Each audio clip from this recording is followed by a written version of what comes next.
Oke, assalamualaikum warahmatullahi wabarakatuh. Waalaikumsalam warahmatullahi wabarakatuh. Apa kabarnya hari ini adik-adik? Baik. Masuk semua ya. Jadi di sini kita akan membahas materi mengenai transformasi energi antar makhluk hidup. Tapi sebelum kita mulai membelajar pada hari ini, kita akan menyanyikan satu lagu wajib nasional buat meningkatkan rasa cinta tanah air kita kepada bangsa Indonesia ya. Kalian bisa bernyanyi sambil tepuk tangan. Lagunya yaitu Satu Nusa Satu Bangsa. Udah tahu lagunya kan? Oke, kita nyanyi bareng-bareng ya.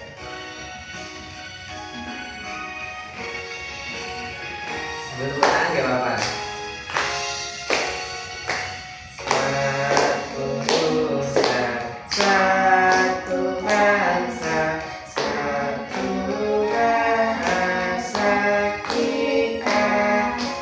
Tanah air pasti jaya untuk selama-lamanya. Indonesia pusaka, Indonesia tercinta, nusa bangsa dan rasa kita bela bersama. Bentar lagi ya.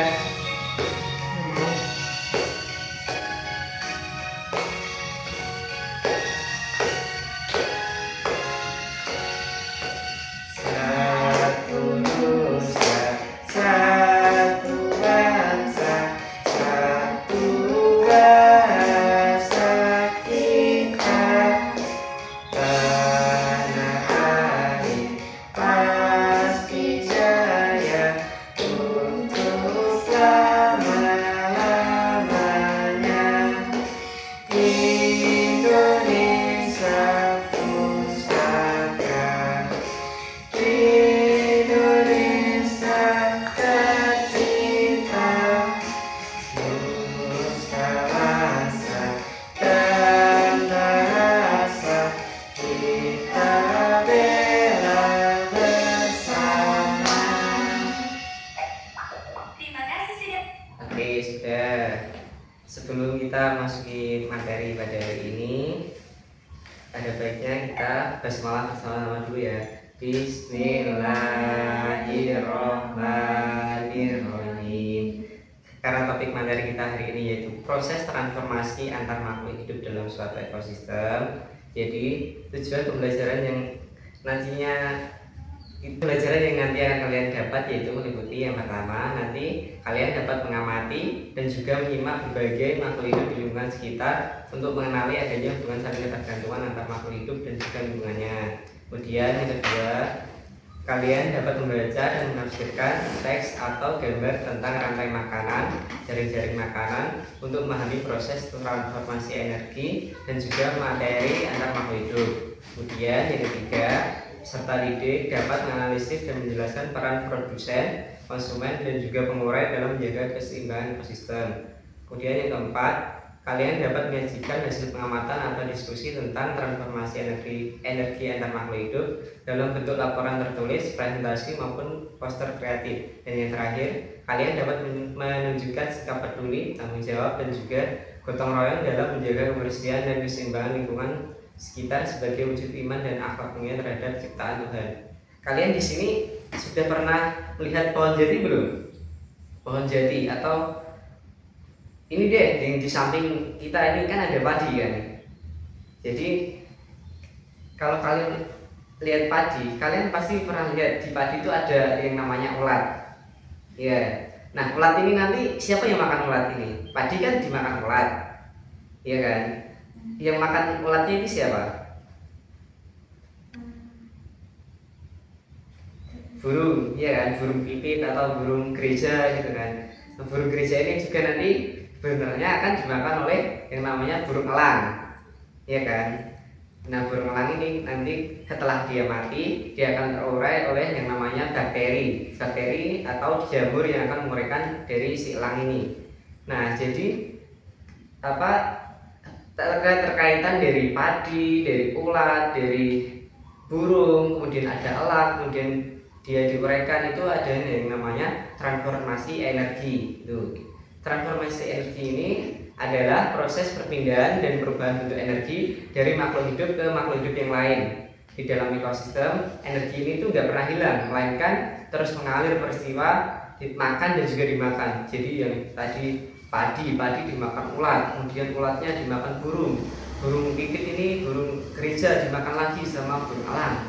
Kemudian setelah burung elang ini mati, nanti akan dimakan oleh bakteri, kemudian lagi diuraikan oleh jamur.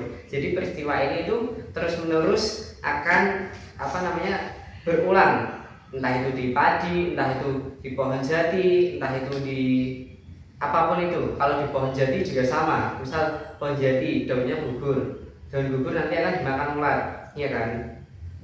Nah, ulat ini juga nanti akan dimakan oleh burung pipit lah atau apa, nanti juga dimakan lagi yang burung elang.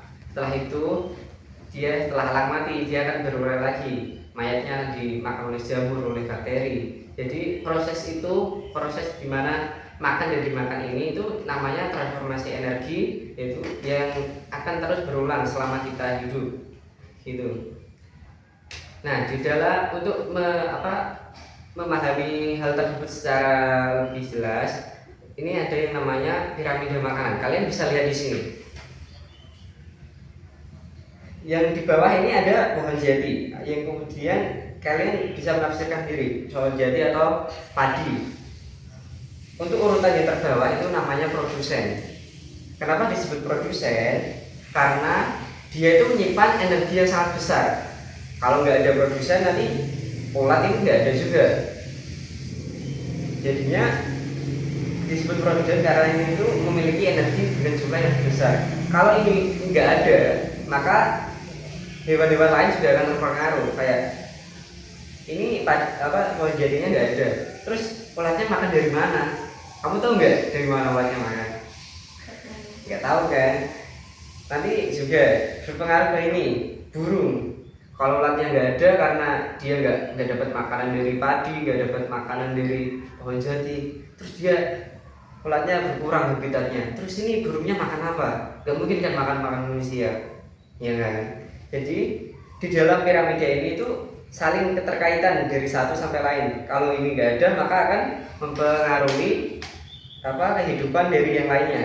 Untuk pohon jati ataupun padi tadi itu namanya produsen, karena dia itu satu hal yang sangat penting dan wajib ada. Kalau nggak ada ini, maka hewan-hewan ini juga nggak akan ada. Mungkin ada, tapi juga habitatnya akan berkurang secara terus-menerus sampai dia itu punah, karena dia nggak dapat makanan dari yang konsumen satu. Kemudian kalau kita beralih ke yang ini, yang ke atas, yang ulat, sagu atau apapun itu namanya konsumen satu. Kenapa konsumen satu? Karena dia itu yang memakan dari produsen. Dia yang mengambil dari sumber energi yang paling besar.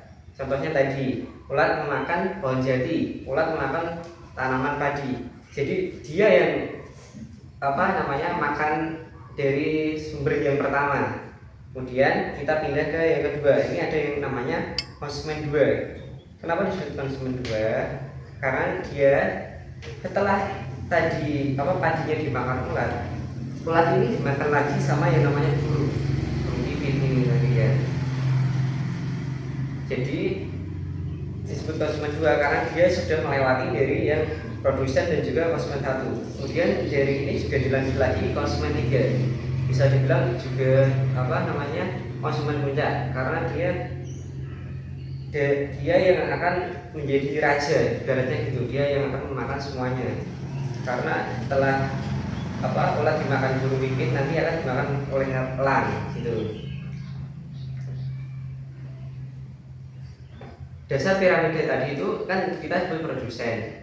Bagiannya itu memiliki jumlah energi yang paling besar dan juga ditempati oleh tumbuh-tumbuhan, misalnya gitu. Bisa tumbuhan jati, padi, tumbuhan mangga, dan juga banyak lagi.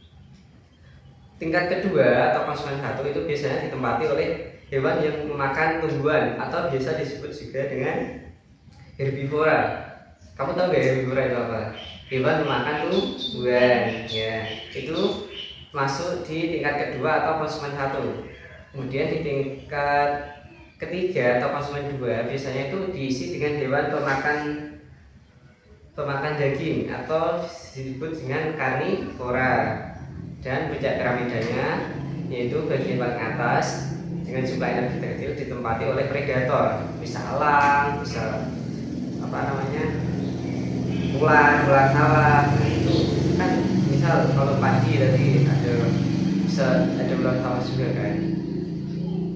Nah, selain dari produsen dan konsumen ini ada istilah lain yaitu decomposer. Tadi saya sudah menyinggung dikit terkait decomposer itu apa. Decomposer itu merupakan hewan yang akan menguraikan elang tadi, seperti jamur ataupun bakteri. Jadi setelah elang mati nanti kan dia akan membusuk kan. Nah, membusuk ini nanti akan dia dimakan oleh bakteri.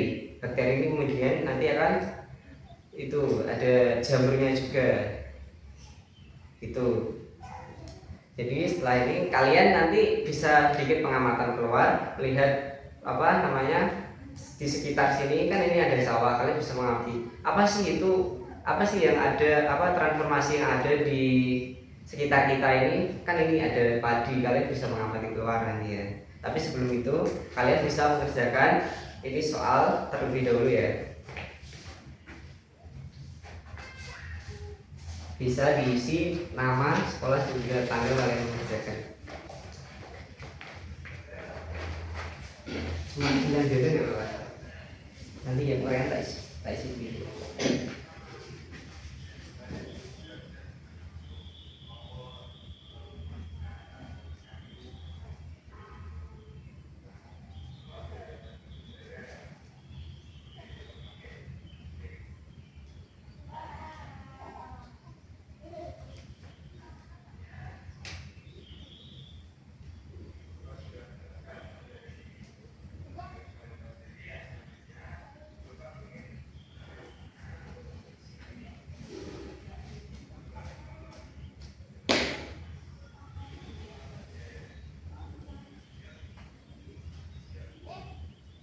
Tanggal 11 ya.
Oke, jadi apa sih yang kalian pelajari hari ini? Apa tadi yaitu transformasi energi, ya kan? Terus ada yang namanya produsen, terus konsumen 1, konsumen 2, konsumen 3, kemudian ada yang namanya lagi decomposer, ya kan? Jadi bisa kita simpulkan pembelajaran kita pada hari ini yaitu proses transformasi energi antar makhluk hidup itu ada kaitannya sama dengan yang namanya rantai makanan tadi kan. Ada peristiwa makan dan juga dimakan, dan peristiwa ini tuh saling berkaitan dan terus berlanjut sampai kapanpun itu. Jadi misal nggak ada salah satu komponennya ini nanti akan mempengaruhi tingkatan-tingkatan lainnya, gitu ya. Oke, sekian pembelajaran kita pada hari ini. Kalian hati-hati di jalan dan juga dijaga kesehatannya. Ya, mohon maaf bila ada salah kata. Wassalamualaikum warahmatullahi wabarakatuh. Waalaikumsalam.